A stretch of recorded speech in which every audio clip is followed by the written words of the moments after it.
and move forward in the competition to pursue the $100,000 grand prize. The business that will go on to the next competition is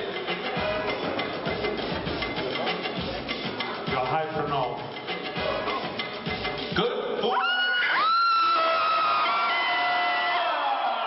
Congratulations, Good Food Rescue tonight as they tap the future. Thank you for coming out.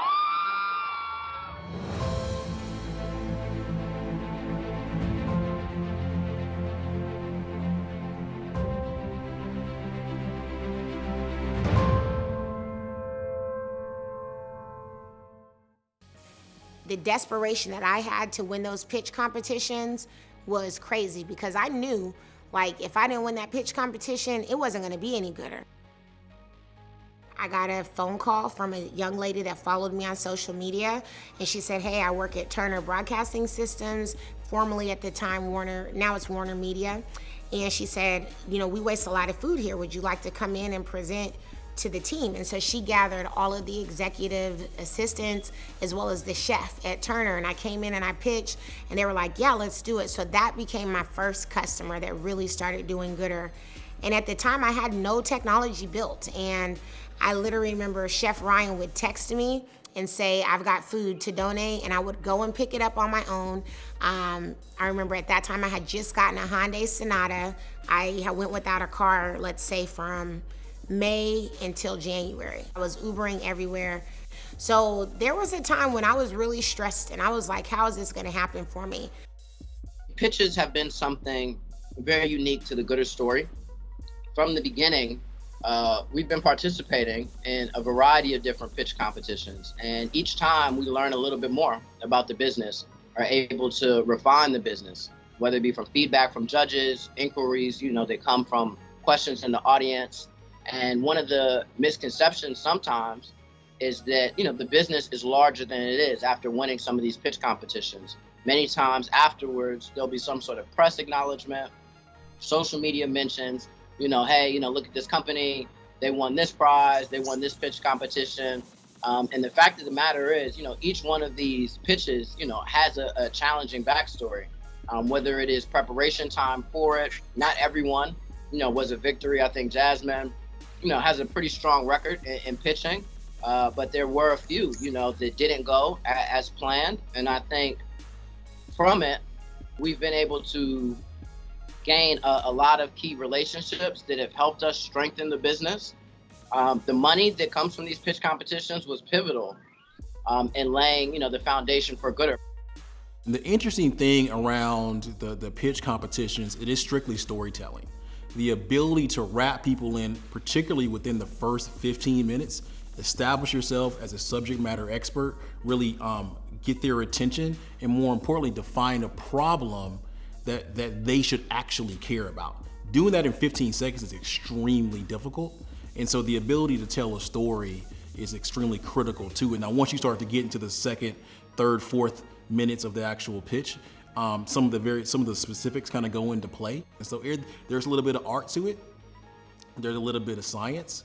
But once you kind of nail those tips and those tricks down, people can really achieve their potential. And particularly for Black founders, winning pitch competitions is an early way, and quite honestly, not necessarily an easy way, but an easier way of raising that first set of investment capital. Over time, I've seen Jasmine pitch now, you know, a dozen plus times, and you know, it's inspirational every time. You know, preparation as usual. Jasmine, you know, and I will go through, you know, role playing, presenter and judge, or you know, me listening to just, you know, what her potential answers may be, keeping time of certain responses. I think the funniest thing is that Jasmine practices her pitches to rap music. She practices her pitches to Biggie. She practices her pitches to Jadakiss. And I think there's something about that music. There's some raw, there's some just essential, like just grit and dirt about that music that she can draw from. Ultimately, I don't even feel like she thinks about herself in these kind of things, in the pitches, and in fact I know one of her first TED Talks, she talks very blatantly about having a friend who had traveled the world, who was college educated, who had moved to Atlanta and was struggling. And being food insecure was personal to her because it was personal to me, you know, and I'm that friend. So I just think that everything that she does, I think that it's driven from something deeper than just her wanting to please herself. She's always trying to do something for other people. I was widely misinformed thinking that I could get an app built for like the price I pay for a website, you know? So I was thinking like, I gotta just raise $25,000 and I'm gonna have the website, the app, everything's gonna look crispy and nice. And then I was getting quotes from development firms and they were like, hey, we can make you an MVP for $30,000 or for $60,000. I remember trying to do a Kickstarter and I didn't raise all the money. I think I tried to do that Kickstarter for $25,000. I ended up raising $8,000. But with Kickstarter, if you don't raise 100% of your goal, then you don't get anything. A few months later, I entered another pitch competition, this time with the Atlanta airport. So this is in May of 2017. It's called the ATL Thinks competition.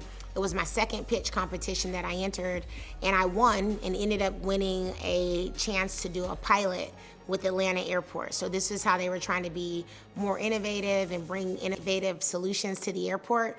And so I won and got an idea, you know, in front of the airport. And it took a while. It took let's say 6 months to a year to really get in and start the pilot. But the entire time, I'm like, I'm glad it's taken a while because I didn't have the technology built. I didn't have the money to do it. I literally am still just going with this prototype of this is what the app is gonna look like, this is what it's gonna do, but I didn't have the money to do it. A lot of this money that she was winning from this pitch competitions is what she was using for the early development of Goodr. And towards the end of 2017, she was really focused on identifying a accelerator program to become a part of. And I had some friends that had participated in a few 500 startups, Y Combinator. We were hearing a lot of things about Techstars. And so I was supportive in helping her think through, you know, what would be a good accelerator for us to consider. And after doing, you know, our due diligence, if you will, into what the benefits of each program were, we saw that Techstars would probably be the best fit. Because at the time they had this program that they were initiating called the Techstars Anywhere program. What's meant for me will always be for me. And the pitch competitions that I won, those are the ones that really opened up the most doors. The Tap the Future, the Miller Lite pitch competition, that was the first time I was ever in front of Damon John. And there were a lot of people in that room who, from that day forward, became huge supporters of Goodr. And that's what happened. You know, that was the pitch competition I needed to win. It was at Opera Nightclub. You know, I'm on this stage. It's for the entire Southeast region. I'm the only, again, black female up there, the only black person up there, period. And I'm talking about Goodr, and I'm from Atlanta. And I remember Damon John, like, when he finished, he was like, woo. Like, you know, how did you remember all that? And I was like, I practiced, you know, listening to trap music. And everyone started laughing, but it was the truth. Like, you know, Future's Mask Off really did help me win that pitch competition. And so it's been a journey, you know, it's never easy. And I think even when we got to the point where we were, you know, we had customers and we were gonna go out to raise money, I took hundreds of meetings, and I mean just so many, and I would know that the investor wasn't gonna do it. I could feel it in my heart that this investor wasn't gonna invest in me, and I just knew it, but you had to almost do it out of I guess it just is the system, you know. Someone introduces you to the investor, you got to take the meeting, but you know the investor's not going to invest in you. But there were definitely some times in 2018 when we were really out fundraising that I was like, I'm not going to raise this money. Like, I don't know what's going to happen next. Like, you know, if I don't raise the money, then what? Like, that's kind of what I was feeling, because so many other people around me were like raising $4 million and $2 million. And, you know, so the fact that I raised $1 million is good. The fact that I was, you know, one of 35 black women at the time to raise $1 million is bad. You know, we didn't have the opportunity to do a friends and family round or anything like that. So this was bootstrapped, you know, with hard work.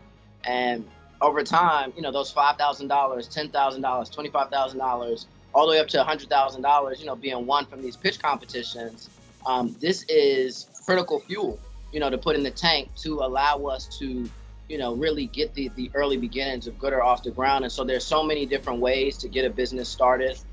We really benefited from these accelerator programs. The pitch competitions were a great source of early capital and just business development. I think getting the feedback and coaching from judges and questions from the audience. And so it's something that I don't see being over for Goodr. I think as we grow, the stages and opportunities that we'll have to speak about the business will grow as well. A very memorable moment for us, one of the accelerator programs that we participated in was called the SAP.io program. And this was with SAP, which is a huge enterprise software company. We were working out of their New York office in the Hudson Yards, and they have an annual sales conference called Sapphire that takes place in Orlando. And this was probably the largest audience I've seen Jasmine speak in front of. We're talking 30,000 people. And while this wasn't a pitch competition and more of just a presentation on what we were doing, to see the progress and growth from some of these early pitch competitions to how she commanded, this stage and really spoke to some of the most influential, business executives from around the world that had flown in, and sharing the stage with notable people like Bill McDermott, who was the CEO at the time of SAP, or Sandra Bullock, well-known actress. And Jasmine stood up there with just such poise and conviction in explaining our story of mission. To see that growth was incredible, but also exciting to know that we have so much room left to grow, from there. I knew that my job in life was really to feed people. And that was it, and even when I was struggling, and I remember telling my dad, like, why am I struggling? Why is this happening to me? And at the time, my ex was, not struggling. And I was like, he's the worst person. Like, I'm the good person here. And I remember my dad would say, like, Jasmine, this is going to be all part of your struggle. He would call me Chubby. You have to go through this. You can't have a company that's about feeding people if you never know what it's like to go hungry. You can't have a company that's about helping people in the trenches if you've never been down there with them. So I really believe that is why I had that struggle.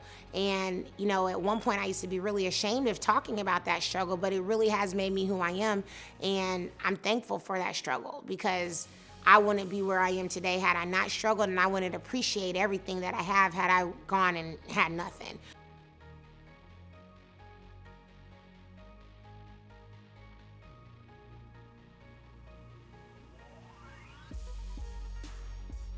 Still to come on Growing Goodr.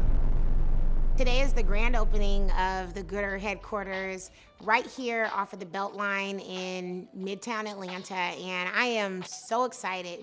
We have a lot of people coming to celebrate with us. We are getting a proclamation today. It's going to be Do Goodr Day, and this is the full culmination of what I've been working for the past 3 years. This is it. This is like a dream come true. I've never had a brick and mortar building ever. And, to open the doors here to Goodr, and to know that my staff and me are going to have a place to come and build, I think that this is the soil of which Goodr will grow and expand across the nation, and I'm really excited about it.